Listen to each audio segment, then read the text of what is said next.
बिस्मिल्लाहिर्रहमानिर्रहीम। अब structure of cerebellum के बारे में बताएंगे। तो स्ट्रक्चर ऑफ सेरेबेलम के बारे में ये जो पहला पैराग्राफ है इसमें क्या कहते हैं कि हमारा जो सेरेबेलम होता है वो दो तरह की रीजन से बना होता है। सही है। एक जो होता है ये आउटर रेड वाला, ये क्या है, ग्रे मैटर है। सही है। तो इसको बोलते हैं सेरेब्रल कॉर्टेक्स। और ये इनर व्हाइट मैटर होते हैं। लेकिन व्हाइट मैटर में क्या होते हैं, कुछ पीसीज अप ग्रे मैटर होते हैं ऑर्गेनाइज्ड पीसीज, उसको बोलते हैं सेरेब्रल न्यूक्लियाई या डीप न्यूक्लियाई ऑफ सेरेबेलम। सही है। ये एक बुक में बताया कि ये तीन है, लेकिन तीन असल में ये चार है, लेकिन दो को कलेक्टिवली इंटरपोज नाम बोलते हैं। तो इन्होंने यहाँ पर इसलिए तीन का नाम दिया है। सही है। फिर अगर हम क्या ले फिर इसके बारे में दो और चीज़ों के बारे में बताया गया। अगर हम इसका यहाँ पर इस तरह सेक्शन ले लें और फिर इसको स्टडी करें तो यहाँ पर क्या बोलेंगे, हर जगह पर हमें इस तरह के फोल्ड्स दिखाई देंगे। सही है, ये वाले। तो इन फोल्ड्स को क्या बोलेंगे, इसको बोलेंगे फोलियम। सही है, सिंगुलर प्लूरल फोलिया।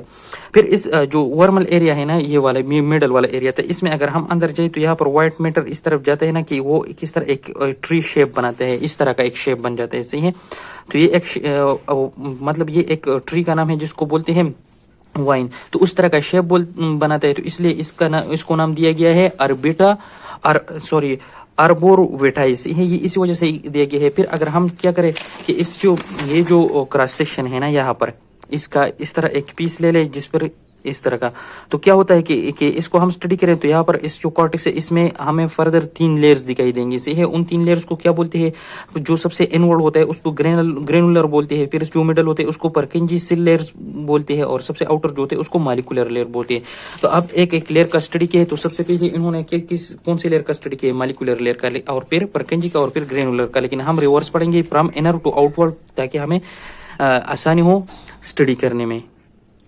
तो अब इनको पढ़ते हैं। तो ये क्या है, अब ये जो है ना, ये पहले वाला इनर से ये जो है ना, ये व्हाइट मैटर है। सही है, ये व्हाइट मैटर है। ये फर्स्ट लेयर है, इसको क्या कौन सा लेयर बोलेंगे, ग्रेनुलर। फिर ये सेकंड लेयर है, इसको परकिंजी सेल लेयर बोलते हैं। और ये आउटर जो होते हैं ये क्या है, मॉलिक्यूलर लेयर है। तो इसके लिए एक नेमोनिक है, my personal garden from outward, my molecular layer, personal Purkinje layer and garden granular. फिर अंदर व्हाइट मैटर आ जाते हैं।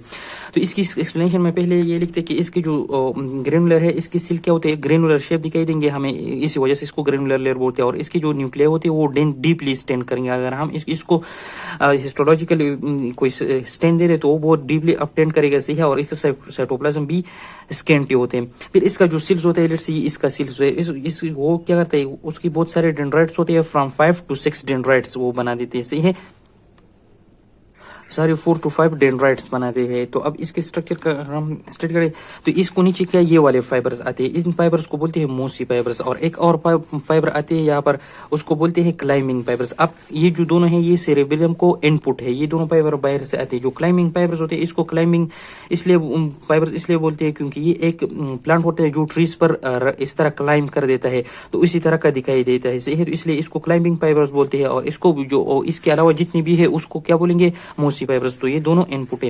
ये जो मोसी फाइबर्स आकर ये क्या करते हैं, इसके डेंड्राइट जो ग्रेनुलर सेल्स है उनके डेंड्राइट के साथ क्या करते हैं, साइनैप्स कर देते हैं। और इसका जो एक्सॉन होते हैं वो ऊपर की तरफ जाकर कहाँ तक आ जाते हैं, जो मॉलिक्यूलर लास्ट लेयर है उस तक जाते हैं। और वहां पर क्या करते हैं, ये बाइफरकेट करते हैं, तो एक टी शेप बना देते हैं इस तरह। तो बहुत सारे लेयर्स आएंगे यहाँ पर, वो बाइफरकेट करते हैं। तो ये फाइबर्स इस तरह इस जो मॉलिक्यूलर लेयर का सरफेस है उसके साथ पैरेलल जाता है इस तरह। तो बुक में इसके लिए एक जुमला लिखा गया है कि parallel to the surface of the folium या एक्सेस ऑफ द फोलियम, ये बताया गया है। सही है। और इन फाइबर्स को फिर नाम क्या दिए गए, फेरल फाइबर्स नाम दिए, जो बहुत सारे इस तरह जाएंगे। यहाँ पर क्या करते हैं कि ये जो परकिंजी सिल्क का लेयर होते हैं, यहाँ से ये इस सिल्क के जो एग्जाम होते हैं वो ऊपर की तरफ आते हैं। तो ये क्या करते हैं, यहाँ पर इसको राइट एंगल पर होते हैं। और ये जो लेयर करते हैं ना, ये इसके जो डेंड्राइट्स होते हैं उस ये पैरेलल पर उसको साइनैप्स कर देते हैं। सही है, ये बात बताई गई। फिर ये जो लेयर है ग्रेनुलर, इसमें बहुत सारी सेल्स के होते हैं, न्यूरोग लेयर जो सपोर्ट के लिए होती है हमारे सेंट्रल नर्वस में, वो सेल पाए जाते हैं। इसके अलावा एक टाइप ऑफ सेल्स होते हैं जिसको बोलते हैं गोल्जी सेल्स। सही है, ये गोल्जी सेल्स क्या करते हैं, इसका जो डेंड्राइट्स होते हैं वो बहुत लंग होते हैं, इस तरह जाकर मॉलिक्यूलर लेयर तक जाते हैं। ये इसका डेंड्राइट है। लेकिन इसका जो एक्सॉन होता है वो क्या करते हैं, वो ऊपर नहीं जाता बल्कि वो इसी ही लेयर में साइनैप्स कर देता है। जो ग्रेनुलर सेल्स का लेयर होते हैं उसके डेंड्राइट के साथ साइनैप्स कर देता है। तो ये गोल्जी सेल्स हो गई इसमें, और न्यूक्लियर लेयर से। तो ये सारे का सारा क्या था, ग्रेनुलर सेल के बारे में डिस्कस किया। फिर इसके बाद क्या था, जो परकिंजी सेल्स लेयर है दूसरा वाला, ये वाला, इसको बारे में डिस्कशन है। अब जो परकिंजी सिल ले रहे हैं इसको परकिंजी सिल इसलिए बोलते हैं क्योंकि इसमें जो सिल्स होते हैं ना ये वाले, ये क्या होते हैं, फ्लास्क शेप होते हैं। और इसके जो नीचे की तरफ आते हैं एक्सान और ऊपर की तरफ क्या जाते हैं, डेंड्राइट्स। तो इनके डेंड्राइट्स ऊपर मॉलिक्यूलर लेयर तक पहुंच जाते हैं, पहले डिवाइड हो जाता है तो इसको बोलते हैं प्राइमरी डेंड्राइट्स। फिर फर्दर डिवाइड हो जाते हैं, इसको बोलते हैं सेकेंडरी डेंड्राइट्स। और फिर फर्दर जब ब्रांच हो जाता है तो इसको बोलते हैं सब्सिक्वेंट डेंड्राइट्स। तो इस सब्सिक्वेंट डेंड्राइट्स इस तरह स्पाइन्स जैसे होते हैं जिसको बोलते हैं डेंड्रेटिक स्पाइन। और ये डेंड्रेटिक स्पाइन क्या करते हैं, ये भी साइनेप्स करते हैं इस पैरेलल फाइबर्स के साथ जो कि डेंड्राइट्स थे। कौन सी सेल्स की, ग्रेनुलर सेल्स की। एक ये हो गया। फिर दूसरा इसका जो एग्जाम्स होते हैं वो नीचे ग्रेनुलर सेल से पास होकर थ्रू द व्हाइट मैटर आते हैं और वहां पर साइनेप्स कर देते हैं किन चीजों के साथ, जो डीप न्यूक्लियाई थे अब सेरेबेलम उसके साथ। और जैसा ही ये व्हाइट मैटर में एंटर करते हैं तो ये इसका माइलिनेशन स्टार्ट हो जाता है, मतलब तब ये माइलिनेटेड होगा। अब क्या है कि इसका जो एग्जाम होता है वो इस तरह एक कोलेटरल ब्रांच भी देता है जो कि कहा जाता है, जो ये वाली सेल्स होती है यहाँ पर, ये बास्केट सेल है और ये satellite basket cell basket shape होते हैं और ये सैटेलाइट सेल सैटेलाइट शेप और ये मॉलिक्यूलर लेयर में ही होती है। सही है, एक ये बात बताइए। फिर दूसरा बात, इससे जो ये एग्जान आता है, एक तो ये डीप न्यूक्लियाई पर साइनेप्स हो गया ना, पर कुछ एग्जान इस तरह डायरेक्टली पास व्हाइट मैटर से भी पास हो जाते हैं इस तरह, ये कि इस लेयर से आके ये इस न्यूक्लियाई पर एंड नहीं होता और आकर जो हमारा ब्रेन स्टीम है उसमें जो वेस्टिबुलर न्यूक्लियाई कम्प्लेक्स था उस पर ही एंड हो जाता है। तो this is all about what Purkinje layer. फिर इसके बाद जो लास्ट वाला आ जाता है वो है मॉलिक्यूलर लेयर। तो मॉलिक्यूलर लेयर बहुत ज्यादा सिंपल है। इसमें कौन से सेल होते हैं, दो तरह के सेल होते हैं, एक बास्केट शेप होते हैं उसको बास्केट सेल बोलते हैं और दूसरा स्टार शेप होते हैं उसको सेलेट सेल्स बोलते हैं। और इसकी जो ये जैसे सेल जो होते हैं ये बहुत ज्यादा, मतलब ये दो ही नहीं होते, ये बहुत ज्यादा यहाँ पर होते हैं। और जो दूसरे एग्जाम आते हैं ग्रेनुलर सेल से जो डेंड्राइट्स आते हैं या परकिंजी सेल से, ये उनके दरमियान स्कैटर होती है। सही है। दूसरी बात ये कि इस लेयर में क्या होते हैं, न्यूरोग्लियल सेल जो सपोर्टिव सेल्स होते हैं ना वो भी इस लेयर में पाए जाते हैं। तो this was all about the layers of Purkinje cells. तो ये सेरेब्रल कॉर्टेक्स के लेयर्स के बारे में डिस्कस किया था। फिर यहाँ पर ये फंक्शनल एरिया के बारे में डिस्कस किया। तो फंक्शनल एरिया के बारे में क्या है, ये टोपोग्राफिकल रिप्रेजेंटेशन जिसको होमनकुलस बोलती है।